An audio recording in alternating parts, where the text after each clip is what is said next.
Hello views, welcome to DJMS Tamil channel. Mahanadi சீரியலுக்கான upcoming எபிசோட்ல விஜய் கிட்ட ரொம்பவே க்ளோஸா பேசிட்டு இருக்காங்க காவேரியும். அந்த சமயத்துல ராகினியை பாக்குறாரு விஜய்.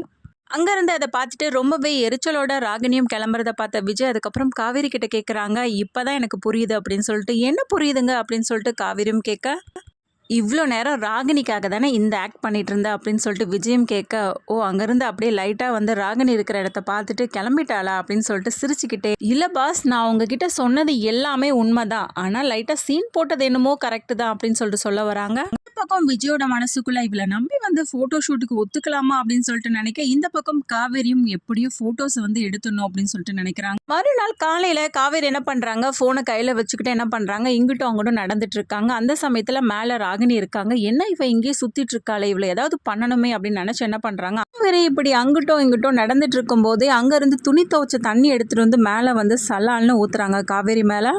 என்னடி பண்ற அப்படின்னு சொல்லிட்டு காவேரி கேட்க, ஐயோ சாரி காவேரி, நீங்க நின்றுட்டு இருந்ததை நான் கவனிக்கவே இல்லை அப்படின்னு சொல்லிட்டு சமாளிச்ச மாதிரி பேசுறாங்க. அதுக்கப்புறம் ராகினியும் கீழே இறங்கி வராங்க. ஒரு பக்கம் இங்க நடக்கிறதெல்லாம் யமுனா வந்து வாட்ச் பண்ணிட்டே இருக்காங்க. இந்த சைடு கீழே இறங்கி வந்த ராகினி, ஐயோ சாரி காவேரி, நான் தெரியாம ஊத்திட்டேன் அப்படின்னு சொல்லிட்டு சமாளிக்க, நான் பண்றதெல்லாம் கடுப்பாகி காண்டாகி இந்த மாதிரி சில்லறத்தனமான வேலையெல்லாம் பண்ணிட்டு இருக்கியா அப்படின்னு சொல்லிட்டு கேட்க ஆரம்பிக்கிறாங்க. ராகினியும் சிரிக்க ஆரம்பிக்க, ஆமா நீயே ஒரு சில்லற தான், நான் வந்து இதெல்லாம் உங்ககிட்ட கேட்டுட்டு இருக்கேன் பாரு, ஆனா இப்ப நீ அழுக்கு தண்ணியை ஊத்தனல, அதுக்கெல்லாம் உனக்கு இருக்கடி ஒரு நாள் அப்படின்னு சொல்லிட்டு காவேரியும் சொல்ல, என்னடி பண்ணுவ, என்ன பண்ணுவ சொல்லு, அதான் நான் சொல்லிட்டு இருக்கேன்ல, நீ இருக்கிறது தெரியாம நான் தண்ணியை கொட்டிட்டேன் அப்படின்னு சொல்லிட்டு, அப்புறம் என்ன பேசிட்டு இருக்க, அப்புறம் எதுக்கு நான் வேணுட்டே பண்ண மாதிரி நீ பேசிட்டு இருக்க அப்படின்னு சொன்னதும், என்ன எனக்கண்டு பயமா அப்படின்னு சொல்லிட்டு காவேரியும் கேட்க, என்னது நீலாம் ஒரு ஆளு, நான் உன்னை பார்த்து பயப்பட போறேனா அப்படின்னு சொல்லிட்டு ராகினியும் கேட்க, அதான் சொல்றேன்ல நான் தான் ஒரு ஆளே இல்லைன்னு சொல்லிட்டு, இப்போ என் மேல தண்ணியை ஊத்திடி பார்க்கலாம் அப்படின்னு சொல்றது மட்டும் இல்லாம, என்னடி உங்க அப்பா மாதிரி நீயும் வந்து முதுகுல குத்துற மாதிரி குத்திட்டு இருக்க அப்படின்னு சொல்லிட்டு கேள்வி கேட்க ஆரம்பிக்கிறாங்க.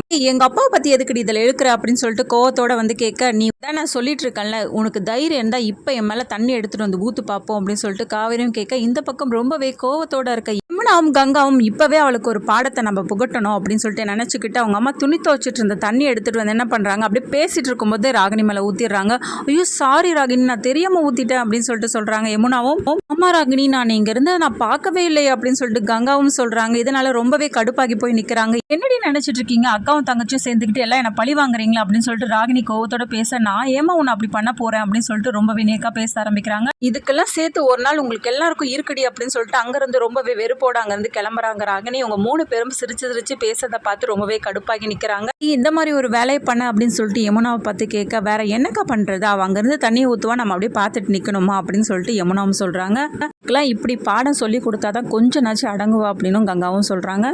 அடுத்ததா வீட்டுல டிஸ்கஷன் போது என்ன பண்ணலாம், சரி எப்படி போட்டோ ஷூட் எடுக்கலாம் அப்படின்னு சொல்லிட்டு, விஜய்க்கு தெரிஞ்சா ஒன்னும் ஆகாதா, அவர் ஒத்துக்கிட்டாரா அப்படின்னு சொல்லிட்டு சாரதா கேட்க, இல்லம்மா அவருக்கு தெரியாம தான் நம்ம எடுக்க போறோம் அப்படின்னு சொல்றாங்க. என்னடி சொல்ற, மாப்பிள்ளைக்கு தெரியாம எடுத்து அப்புறம் ஏதாவது பிரச்சனையாகி போறதா அப்படின்னு சொல்லிட்டு கேட்க, கங்காவும் அதே சொல்றாங்க. அம்மா சொல்றது ஏதோ சரியா தான் படுது காவிரி அப்படின்னு சொல்லிட்டு, அக்கா நீ தானே அக்கா சொன்ன, நான் எது பண்ணாலும் சரியா தான் பண்ணுவேன் அப்படின்னு சொல்லிட்டு, அப்புறம் எதுக்காகக்கா இந்த கேள்வி, எனக்கு அவரை பத்தி தெரியும், அதெல்லாம் ஒரு பிரச்சனையும் இல்லை அப்படின்னு சொல்றாங்க.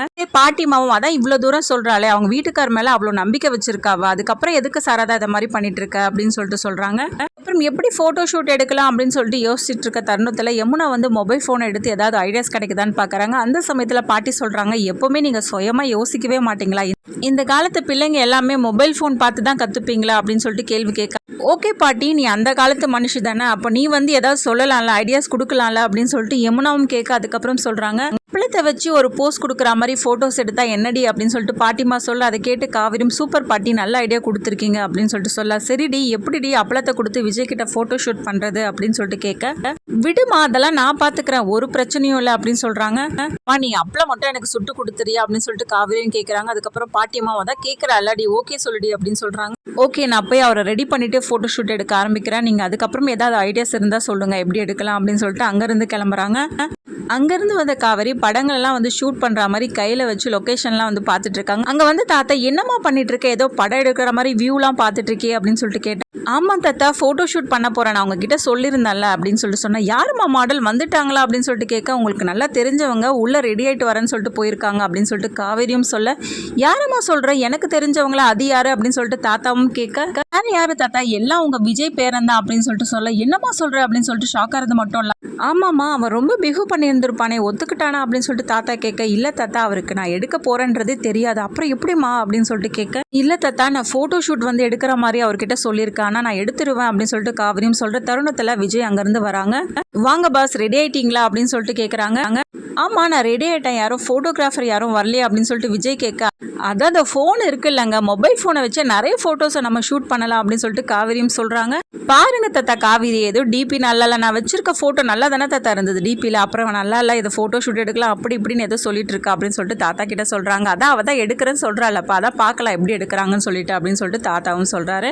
காவிரியும் ஏதேதோ பேச, அதுக்கப்புறம் விஜயோட மனசுக்குள்ளே இவ தேவையில்லாமல் பேசிட்டு தான் இருப்பா, அதுக்கு நம்ம ஃபோட்டோஸ்க்கு போஸே கொடுத்துடலாம் போலேயே அப்படின்னு சொல்லிட்டு என்ன பண்ணுறாரு விஜயும் வந்து ஃபோட்டோவுக்கு போஸ் கொடுக்க ஆரம்பிக்கிறாரு. அந்த சமயத்தில் காவிரியும் வந்து ஃபோட்டோ வந்து எடுக்க ஆரம்பிக்கிறாங்க. காவிரியும் இப்படி போஸ் கொடுங்க அப்படி போஸ் கொடுங்க அப்படின்னு சொல்லிட்டு விஜயை பார்த்து சொல்ல, போதும் காவிரி நிறைய எடுத்தாச்சு அப்படின்னு சொல்லிட்டு விஜயும் சொல்ல, அப்புறமா அங்கேருந்து சைகை காமிக்கிறாங்க, அப்பளத்தை கொண்டு வா அப்படின்னு சொல்லிட்டு நர்மதாவும் அப்பளத்தை எடுத்துகிட்டு வந்து கொடுக்குறாங்க. ஏங்க இந்த அப்பளத்தை சும்மா சாப்பிட்டு பாருங்களேன் எப்படி இருக்குது நல்லா இருக்குல்ல அப்படின்னு சொல்லிட்டு என்ன பண்ணுறாங்க விஜய்க்கு அப்பளத்தை கொடுக்குறாங்க. விஜயும் சாப்பிட்ற மாதிரி இருக்கு. அந்த சமயத்தில் வந்து ஃபோட்டோஸ் வந்து கிளிக் கொடுத்துட்றாங்க. காவேரியும் ஃபோட்டோஸ்லாம் எடுத்ததுக்கு அப்புறமா செம்மையாக வந்திருக்குங்க ஃபோட்டோஸ்லாம், எவ்வளோ அழகாக இருக்கீங்க நீங்கள் இந்த ஃபோட்டோஸ்லாம் பார்க்கும்போது அப்படின்னு சொல்லிட்டு காவேரி விஜயை வெக்கப்பட வைக்கிற மாதிரி வந்து சொல்கிறாங்க. ஃபோட்டோஸ்லாம் எடுத்து முடிச்சதுக்கு அப்புறமா காவேரி அவங்க ஃபேமிலி கிட்ட போயிட்டு எப்படி எடுத்தாச்சுமா சூப்பராக வந்திருக்குல்ல செம்மையாக இருக்குல்ல அப்படின்னு சொல்லிட்டு பார்த்துட்டு இருக்காங்க. ஆமாக்கா உண்மையாலுமே சூப்பராக இருக்காரு மாமா இந்த போஸ்டில் அப்படின்னு சொல்கிறாங்க. இதெல்லாம் பார்த்த சாரதா எனக்கு இன்னும் இது சரியாக வரலடி, எதுக்கும் ஒரு தடவை விஜய் தம்பியை கேட்டுக்கோ அப்படின்னு சொல்கிறாங்க. அதெல்லாம் ஒன்றும் விடுமா நம்ம பார்த்துக்கலாம் அப்படின்னு சொல்லிட்டு காவேரியும் சொல்லி சமாளிக்கிறாங்க. விஜய் எடுத்த ஃபோட்டோஸ் எல்லாத்தையும் வந்து போஸ்டர் அடித்து ஒட்டிடுறாங்க. செம்மையாக வந்திருக்குல்ல அப்படின்னு சொல்லிட்டு காவேரி ஒரு பக்கம் சந்தோஷமாக இருந்தாலும் இந்த பக்கம் வந்து வாக்கிங் போகிறாரு விஜய். அந்த சமயத்தில் எல்லாரும் வந்து ஓ இவர் தானே அப்படின்னு சொல்லிட்டு பேசுறதை பார்த்து அவங்கள கூப்பிட்டு கேள்வி கேட்க ஆரம்பிக்கிறாங்க. எதுக்காக என்னை பார்த்து ஏதோ பேசிட்டு இருக்கீங்க அப்படின்னு சொல்லிட்டு அதுக்கப்புறம் அந்த போஸ்டரையும் வந்து காட்டுறாங்க. இதை பார்த்து ரொம்பவே அதிர்ச்சியானது மட்டும் இல்லாமல் ஓ இதுக்காக தான் இந்த ஃபோட்டோ ஷூட்லாம் எடுத்தாளா அப்படின்னு சொல்லிட்டு அங்கேருந்து கோவத்தோட வந்த விஜய் காவேரியை பார்த்து கேட்க ஆரம்பிக்கிறாங்க. உடனே போஸ்டர் எடுத்து சூப்பராக இருக்குல்லங்க செம்மையாக இருக்குல்ல அப்படின்னு சொல்லிட்டு சமாளிச்ச மாதிரி பேச ஆரம்பிக்கிறாங்க. என்ன காவேரி இதெல்லாம் என்ன பண்ணி வச்சிருக்க அப்படின்னு சொல்லிட்டு விஜயும் கேள்வி கேட்க ஆரம்பிக்கிறாரு.